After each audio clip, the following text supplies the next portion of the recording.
Alright, so this week's video will be another compilation of like 3 videos I did before, because currently I'm working on a bigger video that will be released next Sunday, so just bear with me.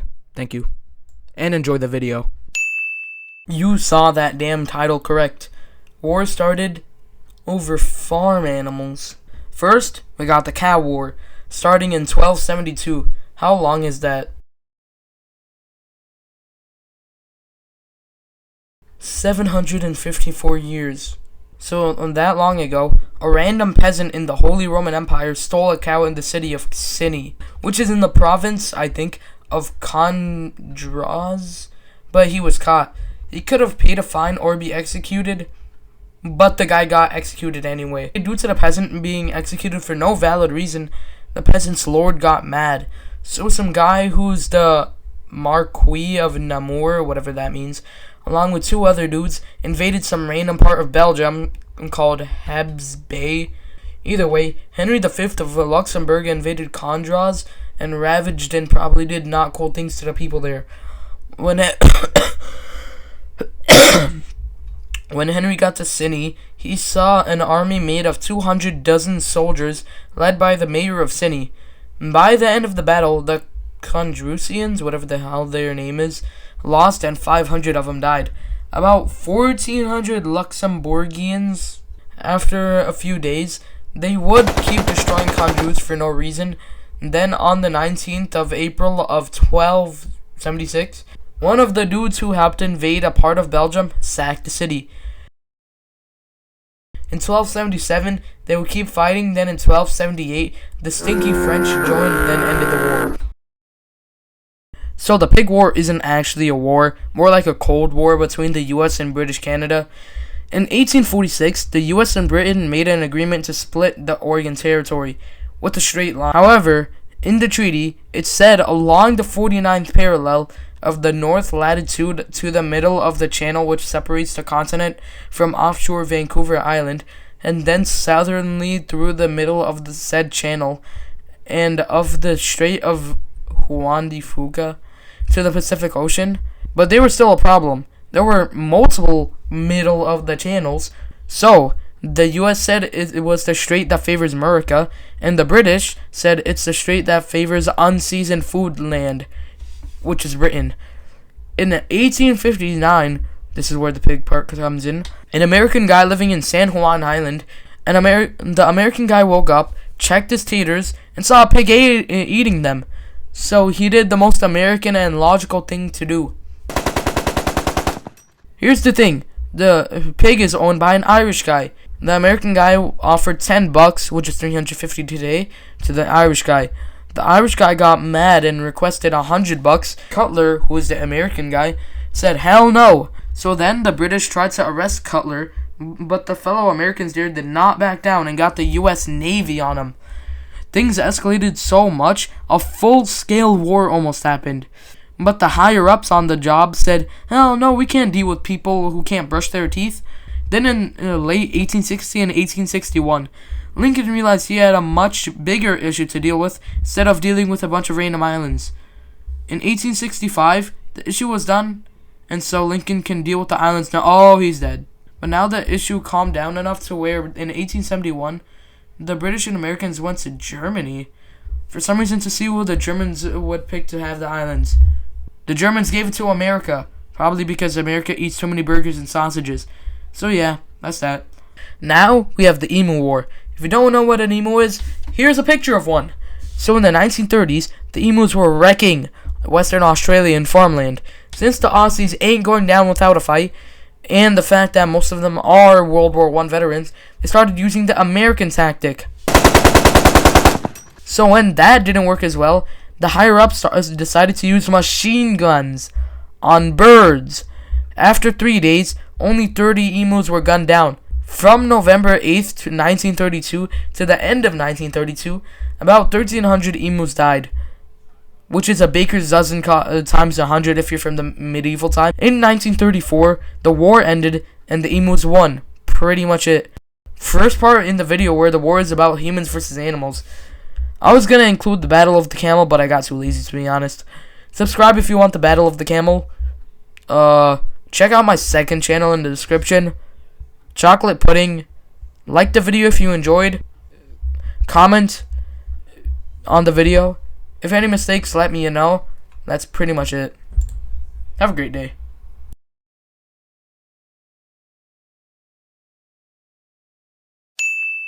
Well, this is an odd one. Welcome to episode 3 on Central American Wars and episode 2 on Weird Wars. This episode we got the football war, the pastry war, and the chicken war.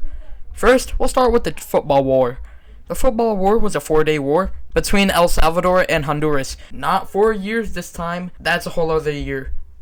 Because El Salvador had more people than Honduras, even though Honduras is like 4 times the size of El Salvadoran people started migrating to Honduras because El Salvador is a bit overcrowded. In the 60s, the president of Honduras started deporting El Salvadorians who went there. Hey, that sounds similar to a president we have right now. In 1969, El Salvador and Honduras were trying to get qualified for the 1970 World Cup. They had 3 matches, one in El Salvador's capital, one in Honduras' capital, and one in Mexico City. The Honduras capital match took place and it was ugly. The Honduran fans were harassing the Salvadoran players. Honduras won that match 1-0. Then during the El Salvador capital match, the Salvadoran fans got revenge but had to one-up Honduras, if you catch my grip. The Salvadorans won that match though. Right before the Mexico City match, El Salvador said, "Screw you" to Honduras. Then they won the match the next day. Border skirmishes were happening throughout early July. On the 14th, the war began. El Salvador invaded Honduras, and since Honduras has less people, they couldn't really do anything besides hinder the invasion. The only major battle of the war was on the 16th of July, but even that was small. On the 18th, the war ended, but both sides were still pissed, especially El Salvador. Later, El Salvador was forced to abandon their invasion-occupied land thingy.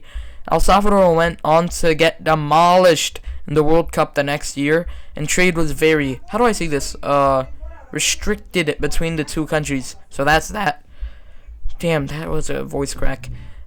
The pastry war was a war between Mexico and France. No, not that one. This was a smaller war than the second one, but still a war. It was between 1838 and 1839. So, for some background, a French pastry chef's shop, hence the pastry part of the war, was looted by some Mexican soldiers in 1832. So, he sent a complaint to the king at the time. They demanded a ton of moolah, but Mexico refused. Then in 1838, the French sent a fleet to blockade Mexico from the east and to bombard a fortress. Once the French got Veracruz, the war became fully like a war. Then, in 1839, a peace treaty was signed. Here are totally what it says on there. Number 1, give us money. Number 2, if you give us money, we'll stop fighting. And then Mexico paid a crap ton of money to get the French out of there, but they didn't pay it in full.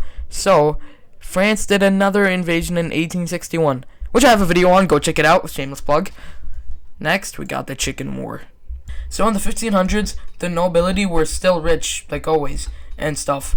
In 1527, the king, or parliament, I'm not sure which, they made a conscription army. The king also did some questionable stuff, but it really starts in 1537. The nobility advocated for an invasion of Moldavia. The lesser nobility forced the king to not do that, and gathered 150,000 people for a militia. Because why not, I guess, I don't know. The nobility went to the king and gave him 36 demands. Here's 8 of them. Then protesters started hating on the Queen Bona, whom they accused Queen Bona of being power hungry. Because the protesters were weak as hell, they couldn't start a civil war against the king, and the best they did was debating with the king. On tonight's episode of Who Sucks More, our 2 guests are King Sigismund I and an angry protester. What do you comply for yourself? You suck. Alright, I'll change some policies, but not all, okay? Fine, but we'll go home now. So yeah, they barely achieved anything. Also, this war has nothing to do with chickens. Like, this is a scam! Subscribe, like, comment, and correct me if I have any mistakes. Have a great day. Another episode of Weird Wars. Episode 3. Glad to see you back. In this video, we got 3 wars. The War of the Stray Dog, the 335 Years War, and the Kettle War. First, we got the War of the Stray Dog. There's 2 versions of how the war began, but they both have the same date, and we don't know which one's factual. Version 1. Version 2. You're in the wrong! Okay, look, it was a complete misunderstanding. You shot our dude! Can we just work it out, please? Your dudes are in our land. Take them out, charge them, say sorry, and give us 30 million bucks. Then after, Greece invaded the town of Petrich. Both sides started attacking each other. Greece didn't want land, but just compensation, while Bulgaria didn't even want war. However, the original UN, which is the League of Nations, stopped it before anything bad can really happen, and Greece had to pay £45,000. So that's funny. Next, we got the 335 Years War. It was between the Dutch and the Isles of Scilly. It began because the English had a civil war at that time, and the Dutch supported the parliamentarians. Anyways, the English helped the Dutch with their war with Spain, which is the 80 Years' War. The Dutch fought on the side of parliamentarians, and the other side, which are the royalists, had to retreat back to the Isles of Scilly. After the Dutch beat them, the war ended, or so we thought. In 1986, 335 years later, some dude figured out that the war was still technically going on, so he contacted the Dutch, and the Dutch signed a peace treaty with Britain. This also technically applies to the Third Punic War, but whatevs.